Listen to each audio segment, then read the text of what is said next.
Hello दोस्तों, कैसे हो आप सब। आज मैं आपको बता रही हूँ स्ट्रॉबेरी की शहजादी की कहानी। उम्मीद है कि आप सबको पसंद आएगी। एक ज़माने की बात है कि एक खूबसूरत बाग में एक छोटी सी प्यारी लड़की रहती थी जिसका नाम अस्मा था। अस्मा का घर स्ट्रॉबेरियों के एक बड़े बाग में था जहाँ हर तरफ मीठी मीठी स्ट्रॉबेरियाँ ही स्ट्रॉबेरी थी। इस बाग में दरख्तों पर सूरख रसीली स्ट्रॉबेरियाँ लटक रही थी जो अस्मा की पसंदीदा गुज़ा थी।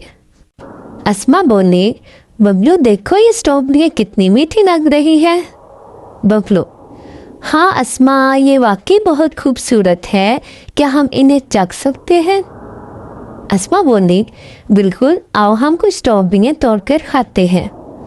अस्मा और बबलू स्ट्रॉबेरियों से भरे बाग में खुशी खुशी खेल रहे थे कि अचानक एक रोशनी उनके सामने चमकने लगी।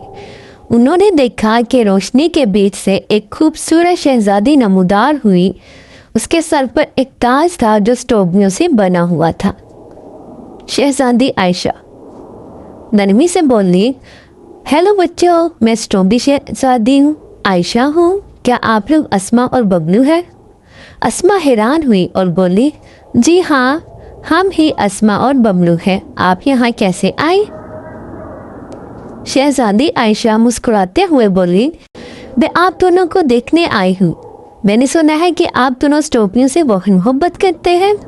बबलू खुश होकर, हाँ, हम स्ट्रॉबेरियों को बहुत पसंद करते हैं। आप हमारी दुनिया में कैसे आए?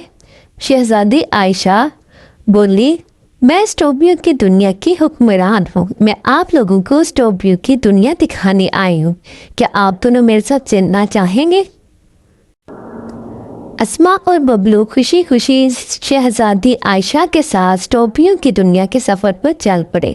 शहजादी आयशा ने एक जादुई छड़ी हिलाई और एक दरवाज़ा नमूदार हो गया। जैसे ही दरवाज़ा खुला, अस्मा और बबलू ने खुद को एक जादुई दुनिया में पाया जहाँ हर चीज़ स्ट्रॉबेरियों से बनी हुई थी।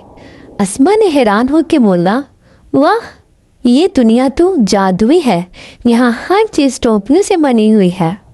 बबलू ने मुस्कुराते हुए कहा, हाँ, यहाँ के दरख्त, फूल, यहाँ तक के घास भी स्ट्रॉबेरियों की तरह लगती हैं।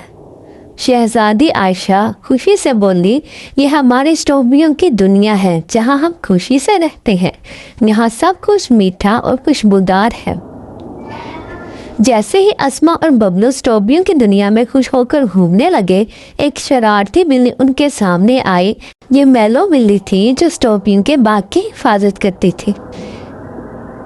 मैलो बिल्ली शरारत से, मियाओ मियाओ, क्या आप लोग नए हैं यहाँ? मैं मैलो हूँ, स्ट्रॉबेरियों की दुनिया की मुहाफिज।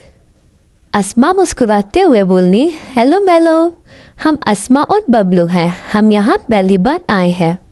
बबलू हंसते हुए बोला, मैलो, ये जगह तो बहुत खूबसूरत है, यहाँ की स्ट्रॉबेरियाँ बहुत मीठी लगती हैं। मैलो बिल्ली ने दुम खिलाते हुए बोली, यहाँ की स्ट्रॉबेरियाँ बहुत खास हैं, लेकिन याद रखो, इन्हें चखने के लिए हमें इजाज़त चाहिए। शहजादी आयशा ने अस्मा और बबलू को बताया कि स्ट्रॉबेरियों की दुनिया में हर चीज़ की हिफाजत बहुत ज़रूरी है। स्ट्रॉबेरियाँ सिर्फ खाने के लिए नहीं बल्कि दूसरों की मदद के लिए भी होती है। शहजादी आयशा नरमी से बोली, बच्चों, हमें स्ट्रॉबेरियों का ख्याल रखना चाहिए।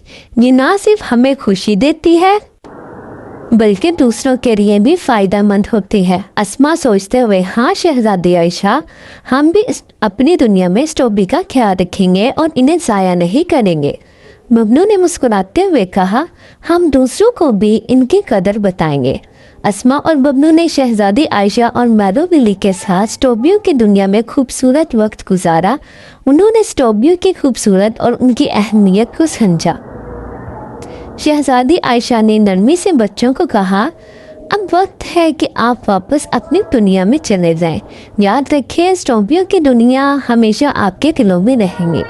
अस्मा ने उदास होकर कहा, हम इस दुनिया को कभी नहीं भूलेंगे, ये वाकई बहुत ख़ास है। बबलू ने मुस्कुराते हुए कहा, और हम अपनी दुनिया में भी स्ट्रॉबेरियों का ख्याल रखेंगे। शहजादी आयशा ने अपनी जादुई छड़ी हिलाई और अस्मा और बबलू को वापस उनके बाग में पहुंचा दिया।